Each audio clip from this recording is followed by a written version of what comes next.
doi di kudanyo yang tengah dihadiri kematian. Maka bakwatenya, karena rasa haus kita yang luar biasa, rasa haus kita yang luar biasa, maka watenya syaitan difah agak tanyo. Bahkan dari riwayat mengatakan bahwa memang tanyo yang lakeinya, memang kita sendiri yang memintanya. Abu Jo'inyan kelon Abu, saya sekarang dalam keadaan haus, tapi dijawab oleh abunya, dan kan Abu Bibi, Abu Syaitan, ya, dijawab, wadah dijawab oleh syaitannya, wadahnya, nah ini air yang Abu me khusus pertolongan Allah, dikhususkan untuk orang-orang yang ingin mati dalam keadaan beriman. Nyoi daripada Allah, wadah kelebih daripada Allah, syaitan daripada Allah, kita bertambah yakin ketika itu. Ilon mati dalam keadaan selamat Abu. Lon kena mati dalam keadaan beriman Abu Jo'inyan ulun kelebih wadai syaitan batipah langkah lon ro kuno juga kaya tiket mana tegah tigo kalau Muhammad yang tule kalau Tuhan yang dua di ketika Pak Wadenya haus sedang melanda kita kakak ibu tua dan wadenya anak sadar dengan wadenya karena mengharapkan air tak tiket mana tegah wadenya Allah pilih dua atau yang tiket mana tegah Muhammad itu berdusta kafir kita ketika itu dan iblis idiki dari syaitan dia berangkat berhasil ketika itu dia mengeluarkan iman dari batin kita dalam keadaan ingin kembali kepada Allah. Dan halnya itu yang kataku, betapa banyak orang-orang yang dimana mereka ibadah ketika hidup di dunia. Pada dalamnya orang-orang yang yakin majelis taklim ketika hidup di dunia, tapi di akhir hayatnya syaitan mampu memperdayakannya. Oh, lon anak yang tubuh, lon yakin tahajud, lon yakin puasa sunnah, gini kakak abang-abang Bandung. Ada seorang wali dulu.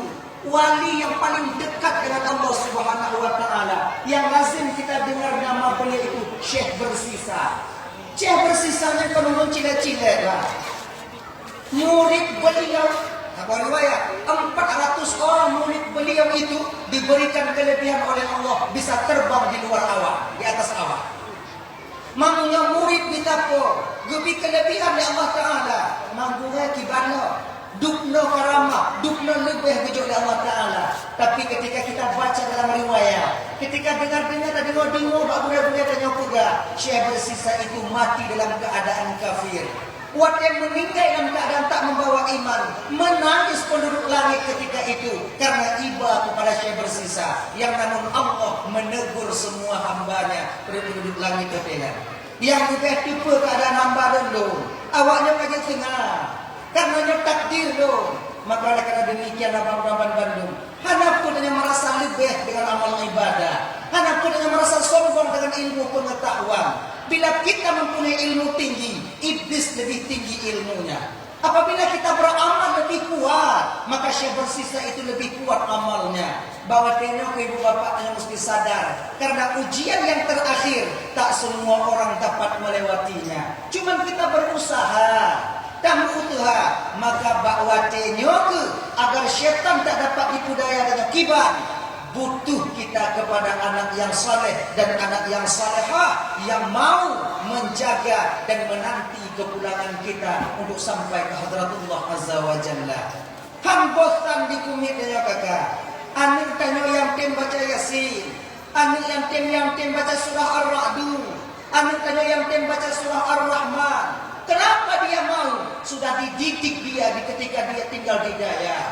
Kamu yang tinggal di Daya, anak-anak yang tinggal di pesantren, dididik membaca Yasin, surah Al-Waqiah, kemudian surah Ar-Rahman. Dididik kamu ini, dan kami pun dididik untuk sayang kepada kedua orang tua kami.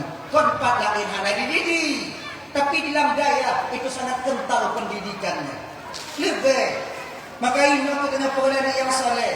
Bila tanya anak yang saleh wadahnya kakak, bang Bandung, dia akan mendampingi kita. Ma, ayah, yakin ya, la ilaha illallah.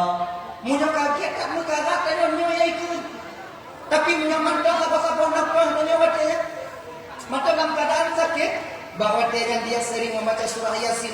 Tak dia tinggalkan kita. Hambotan di kumit urunci wadah sakit lagi ya. Nyoba batanya begini. Beta kalian dengar ini.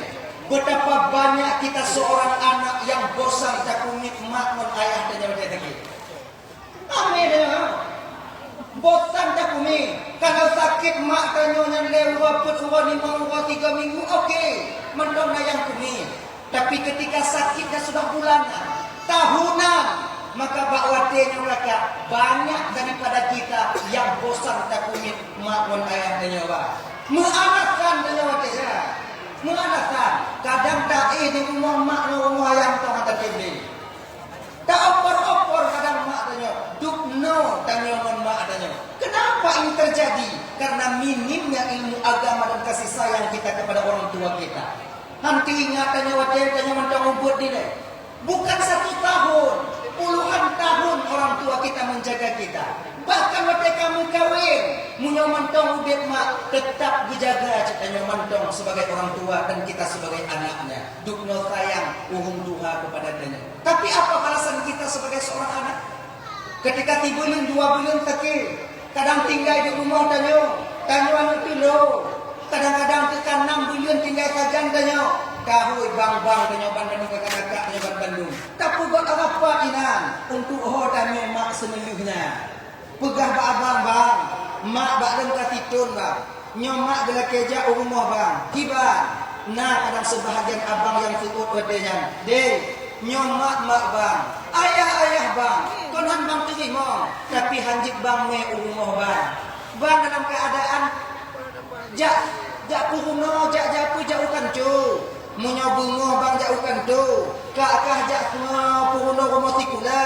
Untuk sokalan mak wate bunga. Tatulah mak tanya watenya nabang Bandung. Karena kita takut kehilangan pangkat dan jabatan yang telah kita sandang selama ini. Tanpa sadar kita watenya. Pangkat dan jabatan yang kita peroleh. Ngon ancu dapat jauh mak tanya tupah muda. Untuk dikirim peng tanya Banda Aceh dan lain sebagainya.